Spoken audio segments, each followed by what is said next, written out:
Il s'éleva sur l'Égypte un nouveau roi qui n'avait point connu Joseph. Il dit à son peuple : « Voilà les enfants d'Israël qui forment un peuple plus nombreux et plus puissant que nous.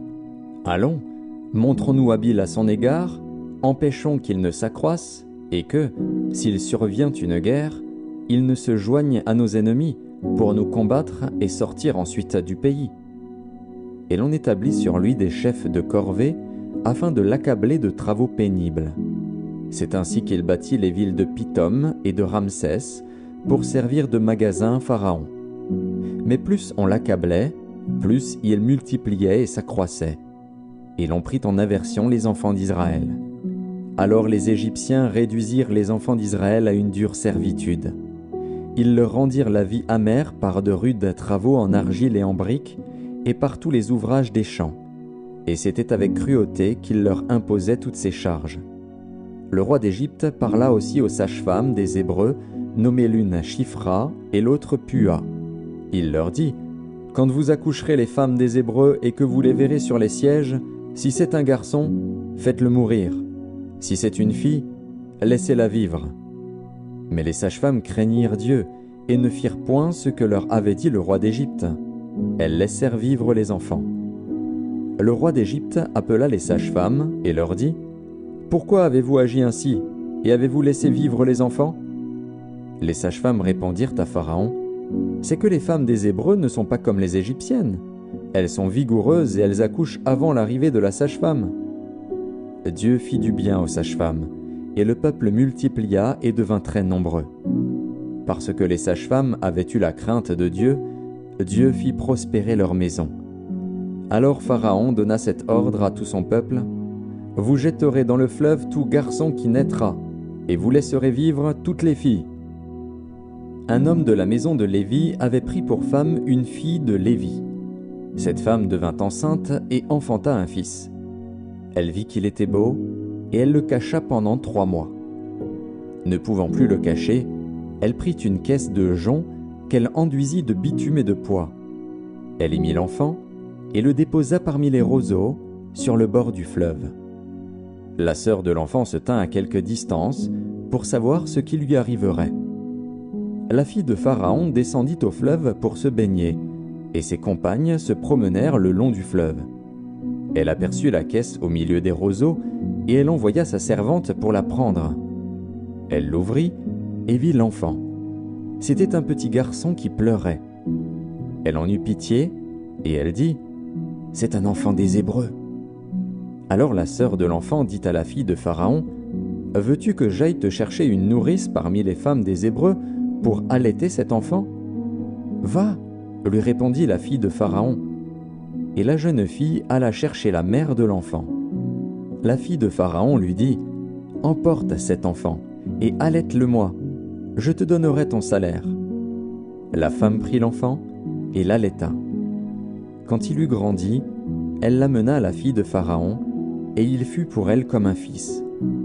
Elle lui donna le nom de Moïse, car, dit-elle, je l'ai retiré des eaux. En ce temps-là, Moïse, devenu grand, se rendit vers ses frères et fut témoin de leurs pénibles travaux. Il vit un Égyptien qui frappait un Hébreu d'entre ses frères. Il regarda de côté et d'autre, et, voyant qu'il n'y avait personne, il tua l'Égyptien et le cacha dans le sable. Il sortit le jour suivant, et voici, 2 Hébreux se querellaient. Il dit à celui qui avait tort : « Pourquoi frappes-tu ton prochain ?» Et cet homme répondit : « Qui t'a établi chef et juge sur nous ? Penses-tu me tuer, comme tu as tué l'Égyptien ?» Moïse eut peur, et dit : « Certainement la chose est connue. » Pharaon apprit ce qui s'était passé, et il cherchait à faire mourir Moïse. Mais Moïse s'enfuit de devant Pharaon, et il se retira dans le pays de Madian, où il s'arrêta près d'un puits. Le sacrificateur de Madian avait 7 filles. Elles vinrent puiser de l'eau, et elles remplirent les auges pour abreuver le troupeau de leur père. Les bergers arrivèrent et les chassèrent. Alors Moïse se leva, prit leur défense, et fit boire leur troupeau. Quand elles furent de retour auprès de Réuel, leur père, il dit : « Pourquoi revenez-vous si tôt aujourd'hui ? Elles répondirent, « Un Égyptien nous a délivrés de la main des bergers, et même il nous a puisé de l'eau, et a fait boire le troupeau. » Et il dit à ses filles, « Où est-il? Pourquoi avez-vous laissé cet homme? Appelez-le, pour qu'il prenne quelque nourriture. » Moïse se décida à demeurer chez cet homme, qui lui donna pour femme Séphora, sa fille.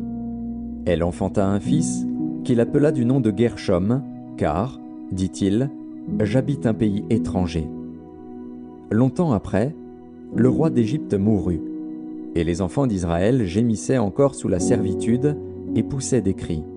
Ces cris, que leur arrachait la servitude, montèrent jusqu'à Dieu.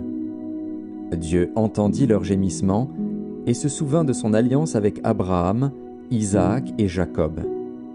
Dieu regarda les enfants d'Israël et il en eut compassion.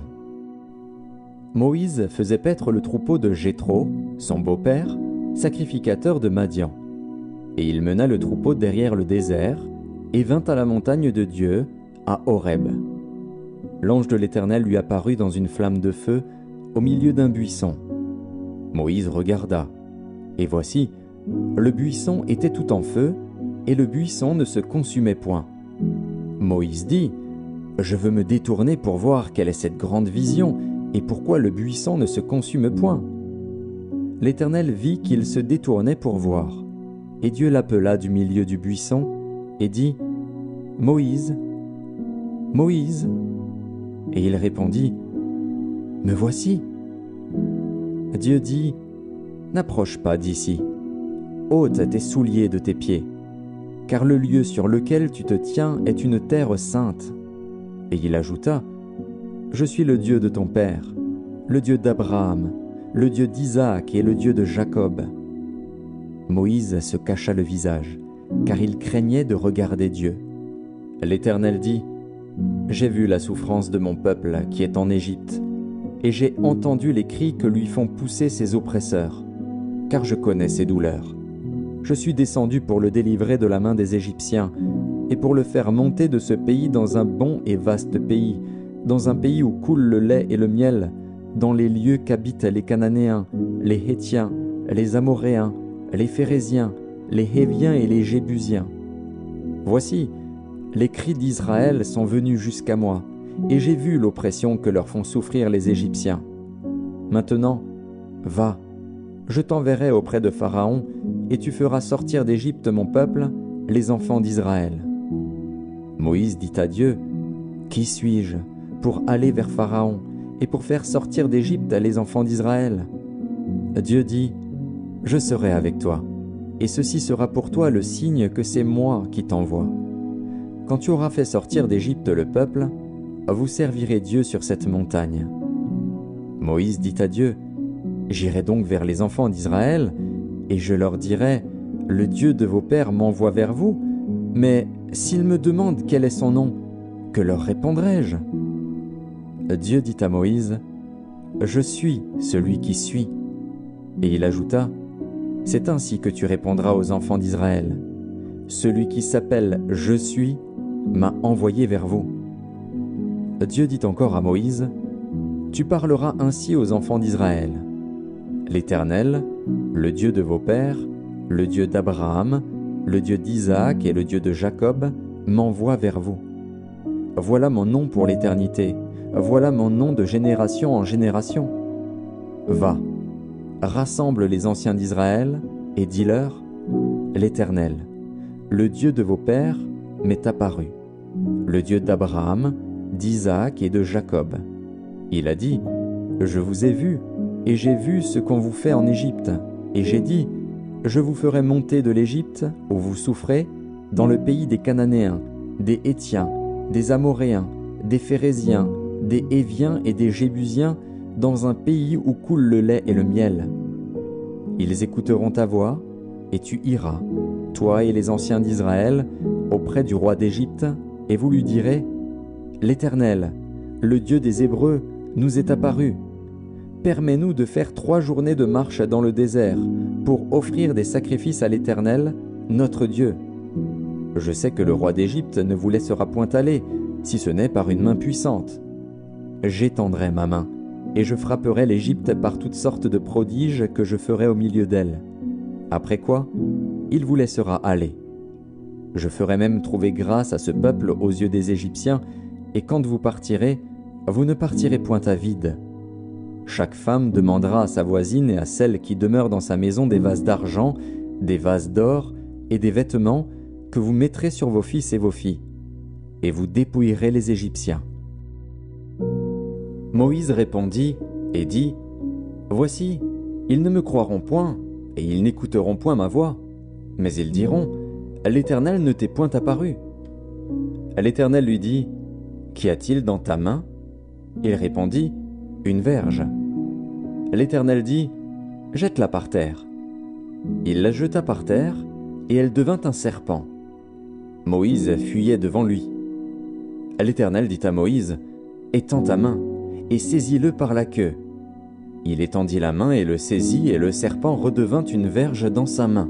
« C'est là, dit l'Éternel, ce que tu feras, afin qu'ils croient que l'Éternel, le Dieu de leur père, t'est apparu, le Dieu d'Abraham, le Dieu d'Isaac et le Dieu de Jacob. » L'Éternel lui dit encore, « Mets ta main dans ton sein. » Il mit sa main dans son sein, puis il la retira, et voici, sa main était couverte de lèpre, blanche comme la neige.